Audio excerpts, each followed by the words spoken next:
நான் இன்றைக்கு உங்களுக்கு ஒரு இப்போ உலக காலமும் அரசியல் இதுகளை பற்றி பேசியிருப்பேன். இப்போ கனடா கவர்மெண்ட் எப்படி முட்டாளாக்கினான், டேவிட் எப்படி முட்டாளாக்கினான், இந்த கனடியன் கவர்மெண்ட் எப்படி முட்டாளாக்கினான், எப்படி இதை உருவாக்கினான் என்ற ஸ்டோரிய இன்றைக்கு கடைசி பைனலாக விடுறேன். ஏனென்று கேட்டால் இந்த கனடியன் கவர்மெண்ட் ஒன்றை யோசிச்சிருக்கணும்.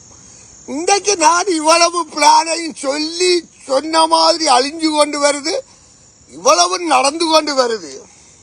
ஒரு அசண்டை ஈனமா எந்த தெய்வத்தை கட்டலாம் என்று சொல்லி இந்த செக்கை அனுப்பி WSP எல்லாரும் கேமாறி எப்படி ஒன்றாரியோவுக்கு நிப்பாட்டி எப்படி கோர்ட்டில் கொடுத்த ஓடருக்கு தனி வீடு கொடுக்க சொல்ல கொண்டு வந்து போட்டு உள்ள வரைஞ்சி வளர்த்தையும் செய்து டேவிட்டை வச்சு கேமாடிச்சு. நம்ம இதை டேவிட்